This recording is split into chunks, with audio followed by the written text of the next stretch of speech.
What's up, Brawlings? Espero que estén muy bien. El día de hoy vamos a configurar la KRM 262 para ser exactos. Esta arma está pensada un poco en multijugador, pero en VR también la rompe. Sin más que decir, empecemos este rico video. Empezaré diciendo de que esta arma está muy infravalorada, pero hoy sacaremos la varita mágica y la convertiremos en una buena arma. Número 1. Silenciador. Un silenciador de merodeador es el que utilizaremos en esta arma. ¿Por qué? Bueno, aparte de darnos un alcance extra del 25%, más dispersión de las balas al disparar desde la cadera y al apuntar con la mira, nos da un silenciado que el enemigo no sabrá ni de dónde le dispararon. Esto obviamente es algo que nos viene bien cuando caemos de sorpresa a un enemigo o simplemente cuando jugamos a las espaldas. No sabrán ni de dónde vino el disparo. Además, si lo combinamos con la habilidad de que no escuchen tus pasos, esto nos viene bien en todo momento. Con esta habilidad podremos caminar libremente por el mapa sin ser descubiertos ni escuchados. Y vamos, qué bonito es matar a alguien en el Battle Royale por la espalda. Fatality. Número 1. Silenciador. Número 2. Cañón. El cañón ampliado más 2 será nuestro amigo fiel en este momento. De este cañón no solo hablaremos de la capacidad del cargador que nos da ni la dispersión de las balas al disparar desde la cadera, sino de lo más importante, la distancia del disparo. Este cañón nos asegura tener más alcance y más precisión a la hora de disparar. Aparte de eso, nos viene bien en el Battle Royale, donde las distancias obviamente son mucho más largas y que los enemigos pues prácticamente no nos la pondrán fácil a la hora de jugar. Número 2. Cañón.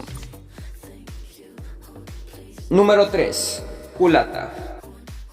Creo que era obvio que al utilizar un cañón muy grande y un silenciador muy grande, nuestra velocidad de movimiento iba a verse en picada y eso no lo queremos. Así que esta arma la utilizaremos sin culata, que es la que nos brindará el movimiento al disparar. Y si eres como yo que necesita más de un tiro para matar a un enemigo, créeme, estar en constante movimiento durante un PvP te puede salvar la vida. Y sin culata esta arma te dará el suficiente movimiento para poder desplazarte de un lado a otro. ¿Y esto afecta en algo en la precisión del arma? Pues no. Al ser un arma con una cadencia de tiro muy baja, no tenemos que preocuparnos por el retroceso vertical y horizontal de esta arma. En simples palabras, esta arma no necesita una culata. Aparte de esto, el poder desplazarte de derecha a izquierda es algo que nos dará una gran ventaja contra cualquier enemigo.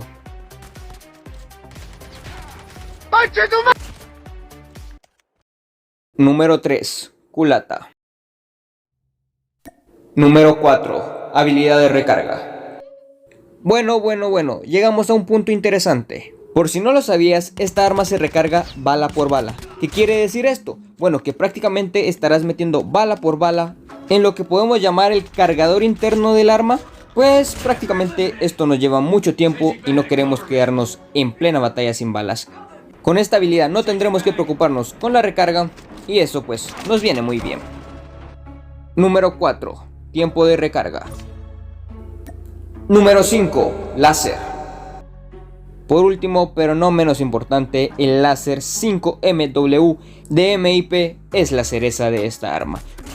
¿Pero por qué? Bueno, creo que todos sabemos de que esta arma es de disparo desde la cadera en todo momento. Y el láser nos da más precisión de disparo desde la cadera. Así que, úsenlo.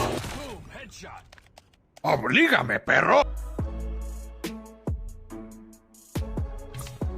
Y así es como queda la tarjeta de habilidad de esta arma. Como verán, el control está muy por debajo de lo que muchos quisieran, pero no se preocupen. En esta arma no necesitamos un buen control del retroceso vertical y tampoco necesitamos un buen control del retroceso horizontal. Y si quieres ganar todas tus partidas como tu servilleta, recuerda una cosa: tú no haces el arma te hace a ti. No, esperen, era al revés. ¡Pendejo! El arma no te hace a ti, tú haces al arma. Así que recuerden practicarlo, ponerlo a prueba y déjenme en los comentarios cómo les fue con esta arma. Sin más, yo soy Krillex, cambio y fuera.